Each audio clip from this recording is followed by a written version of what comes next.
The Olympics has always served as a touch point for me to reflect on just how quickly our world changes. Think about it. Every 4 years, the Summer Olympics shine a massive spotlight on how much our technology evolves between the games. So I want you to take a minute and picture yourself in the year 2004. Try to remember the world back then. We didn't have iPhones. The Facebook, as it was originally known, was just emerging on college campuses. And YouTube? It wasn't a thing. I competed at the Athens 2004 Olympics in women's rowing, which may as well have been the ancient Olympics as far as technology goes. I was still using a flip phone, and I sent my friends and family email updates from the games using my Hotmail account and dial-up internet. So now I want you to imagine what it was like to win the first US Olympic medal in the event in 20 years. And rather than getting to instantly share that news with the world via my Instagram or TikTok account, my teammates and I had to wait to see if the Olympic broadcasters and journalists would cover it. Our story was entirely in their hands to tell or not. Well, 20 years later, and all of this has changed. In an instant, we have sports scores, match results, and news stories at our fingertips and on our phones the moment it happens. And this is incredible. But there's still a problem. It's one thing to seek out the information you're looking for. It's another thing entirely to stumble upon it. The stumbling upon it goes like this.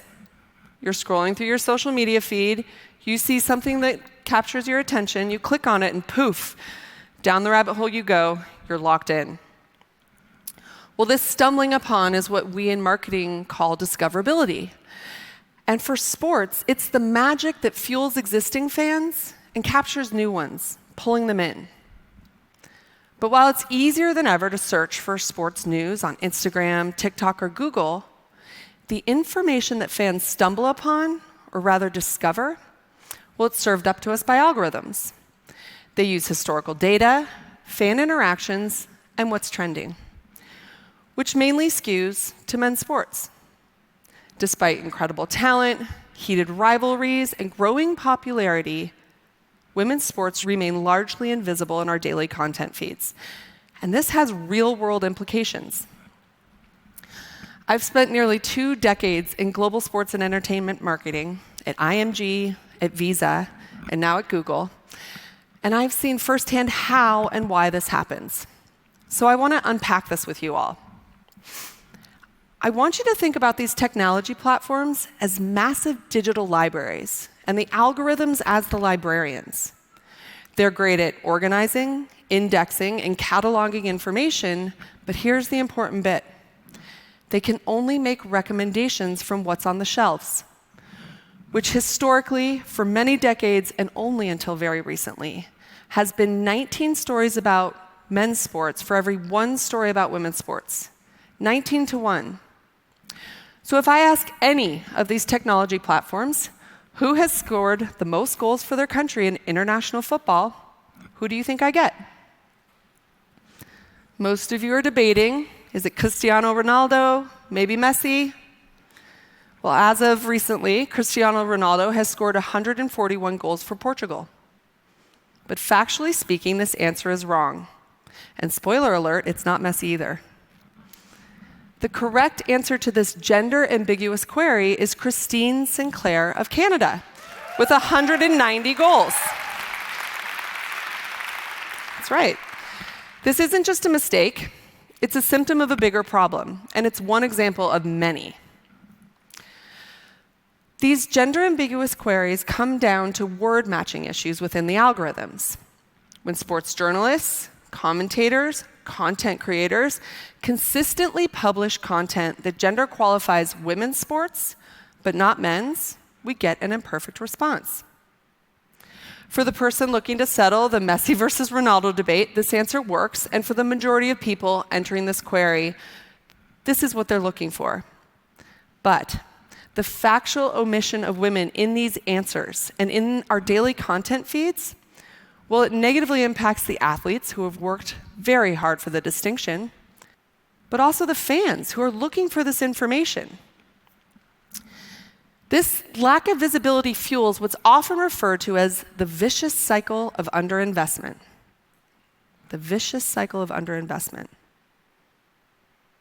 In 2023, for example, President of FIFA, Gianni Infantino, went on record criticizing many of the traditional broadcast networks for offering up to 100 times less for the women's rights, even as the 2023 World Cup tournament approached half that of the men's tournament. The same thing's happening here in the United States with NCAA men's and women's basketball.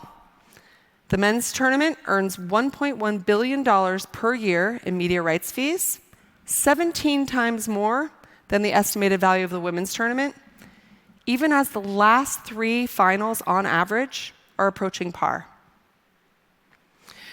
These costs, they don't just undervalue women's sports, they're undervaluing the women's sports fan, which is a huge miss in the bigger economic picture. It turns out, compared to men's sports, fans of women's sports are younger, they're generally more tech savvy, and they're more loyal to brands who sponsor women's sports.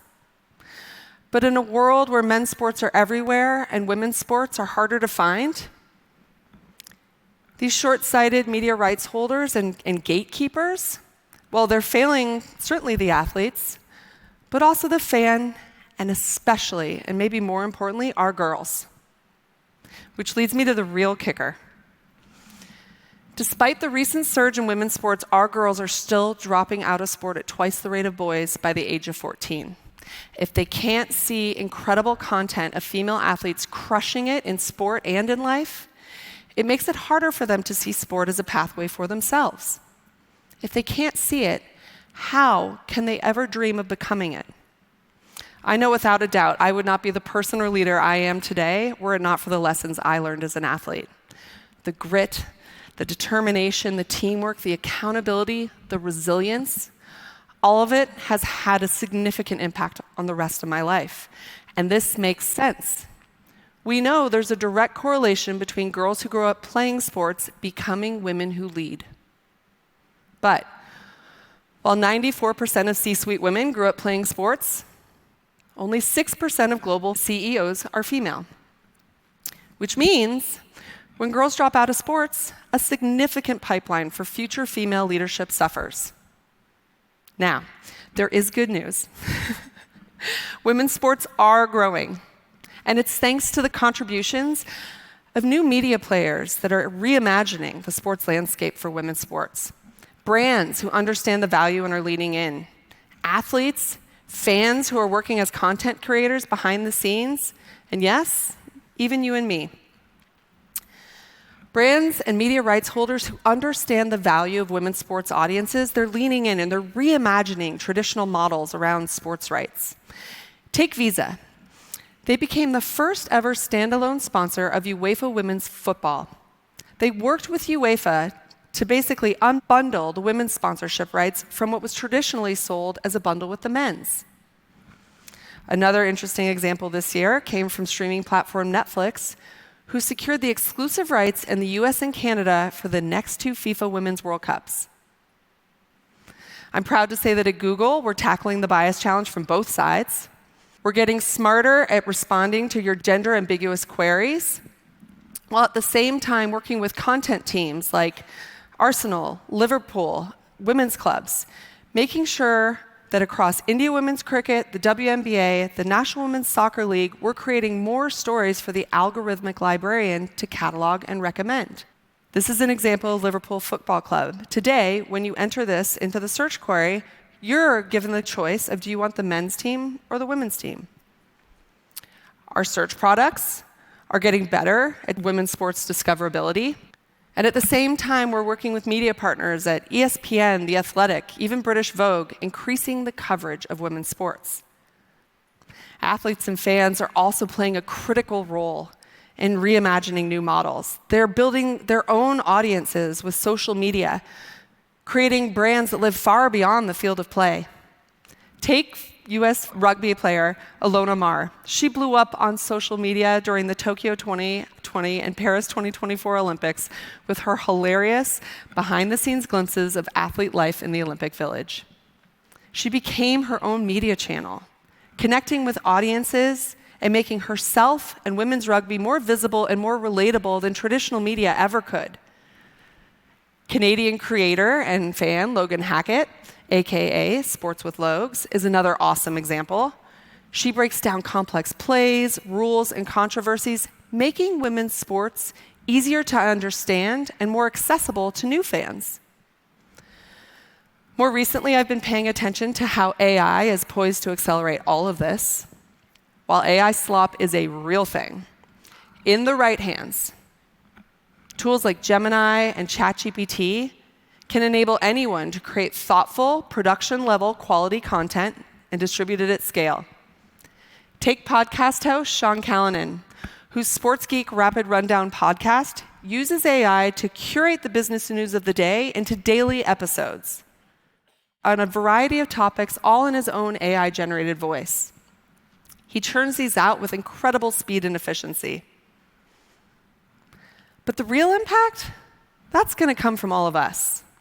Your likes, your shares, your follows, the athletes that you track, the sports that you follow, it all plays a significant role in contributing to the library of women's sports content. My challenge to you is this: go further. Go beyond what the algorithm serves you. Follow athletes that intrigue you. Maybe try your hand at telling their story as a content creator yourself, even if on a small scale. If you're a brand, consider investing in women's sports media or becoming a sponsor. If you're a consumer, buy brands who sponsor women's sports. It all matters. For too long, you cannot be what you cannot see has been a quiet barrier. But what if we flip that from a warning into a call to action?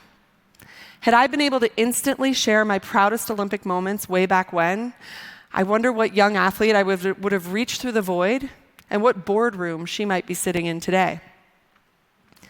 Leveling the playing field for women's sports is going to take all of us, from brands, media rights holders, athletes and fans, to you and me.